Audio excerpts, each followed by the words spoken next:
Hello mga ka-road trips! Nandito tayo ngayon sa Giningan ng Bigas. Ito yung trip natin ngayon. Trip na talagang kailangan sa buhay. Siyempre pagkain. So itong nakikita nyo na brown rice, ayan, kumuha ang aking kapatid. Yan, pinakita sa parents namin. Yan, sinama namin sila sa Giningan. Yung brown na yan, gagawin nating white. So dito, meron silang parang vendo lang kasi you have to put lang ng coins, ayan, then sila na on his own ang maggiling ng iyong bigas. So ayan, babayad na kami. At kailangan ilagay lang natin dito sa machine na to lahat yung gagawin nating white rice. Ayan. Ganun lang kasi kasimple dito. Yung paggiling mabilis. So yan pala mga ka-trips, yung bigas na yan galing ulit sa aming Tito Sinchang. Then pipili ka lang dito ng option. So ang pinili nga naman dito is yung magiling siya to white rice. And so from there, dilipat siya dito sa kabila. Diyan sasaluhin siya lang ulit. Same na nalagyan na lang. So white na dapat siya.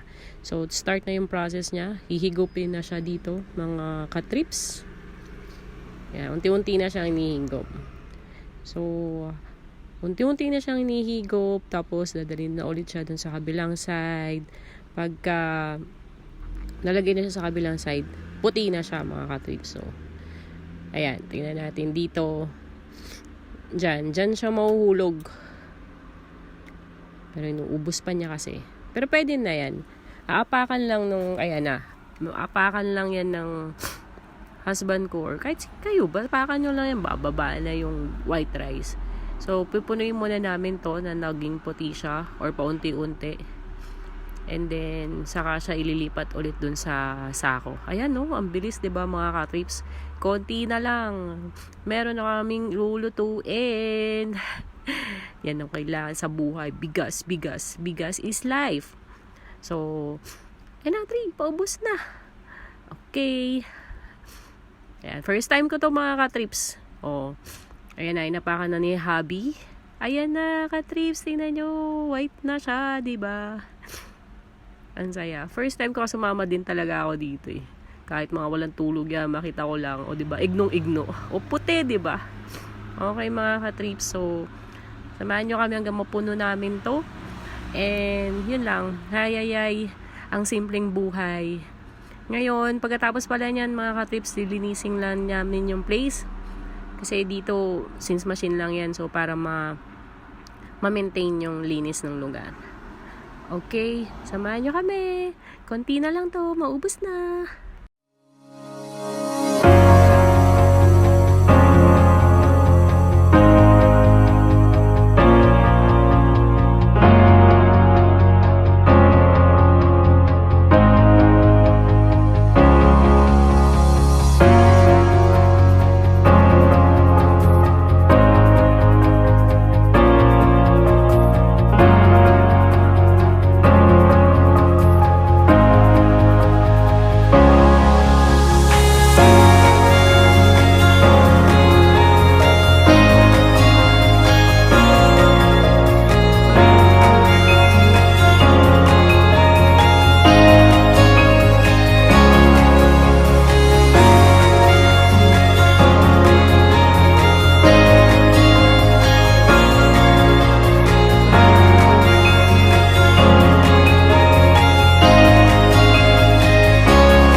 mga ka-trips, ayan, tapos na. Naubos na natin, wala na doon, ang lahat na balik na dito.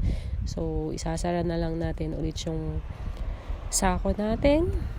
And then, all goods na tayo. Diba?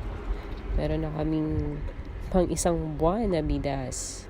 Ayan, thank you so much kay Tito Sinchang. Thank you sa aming mga blessings. At ito, may bago din kami ulit pagkain. Ayun guys, thank you so much for watching then. Bye!